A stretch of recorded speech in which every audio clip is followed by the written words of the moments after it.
The take that The Dark Knight is a great film, but not a great Batman film, is one of the most exhausting and wannabe hot takes on the internet.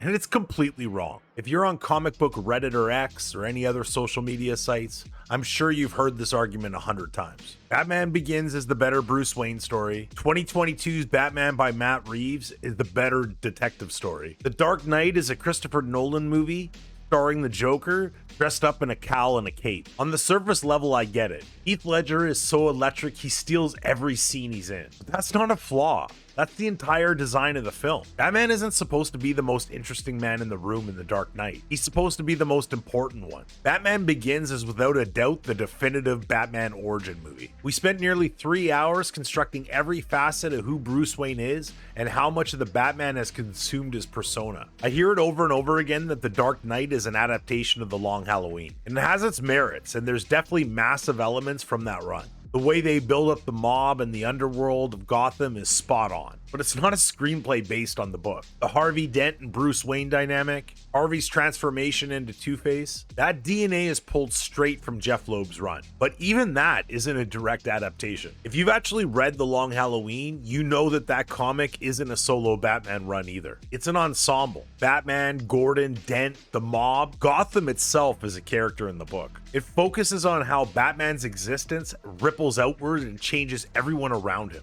Nolan studied that blueprint and built The Dark Knight on exactly that foundation. So when people say The Dark Knight doesn't feel like a Batman film, they're actually describing the inspiration behind the movie. Here's what makes Batman's role in this movie absolutely brilliant. He doesn't have a traditional character arc, and that's by design. He's the immovable object. Every other character in the film transforms because of him. Dent becomes Two-Face because Batman is forced into playing the Joker's game. The Joker tells Batman flat out that he's the one who created him. If it wasn't for Batman pretty much wreaking havoc on the underworld, Joker wouldn't have even come out of it. And then you have Gordon, who has to decide what kind of cop he's willing to be in a city Batman completely reshaped. The lone constant throughout the film is actually the Dark Knight himself, always putting the city and his mission above everything else. Even at the end, when he takes blame for Harvey Dent's crime, that is a character moment. That's Bruce Wayne choosing Gotham's future over his own reputation, his own freedom. If that's not Batman, I genuinely don't know what is. Let's not forget the single best Batman versus Joker scene in the history of live action film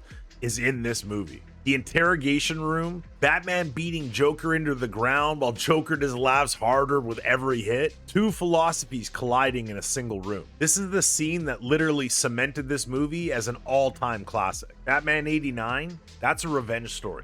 Joker killed his parents, it's personal, it ends with a punch. Really, that movie reduces these two characters to a grudge match. The Dark Knight goes deeper. These are two ideas about humanity in direct conflict. Order versus chaos. And Batman has to choose over and over again not to cross the line. Even when crossing it would end everything faster. That's the yin and yang that Nolan understood and nobody else has fully captured on film since. Or really ever before. The thing people genuinely miss in this conversation is that Batman's actively driving every major beat of this plot. He's the one who extracts fingerprints from a shattered bullet to ID the Joker. He takes Lucius Fox's sonar concept and scales it to every cell phone in Gotham. A decision that Lucius calls him out on and actually almost quits over, proving once again that the only thing that ever matters is saving Gotham. By any means necessary, even if Batman has to sacrifice the people closest to him. I mean, the entire film hinges on Batman's final decision to absorb the villain's sins so the city keeps its symbol. Every act, every turn runs through Bruce Wayne's choices. That is definitely not a side character. That is a protagonist doing the hardest things you can do in a superhero story. The Dark Knight isn't a great film that happens to have Batman in it. It's a great Batman film because it understood what Batman actually is at his core. This is what happens when an unstoppable force meets an immovable object.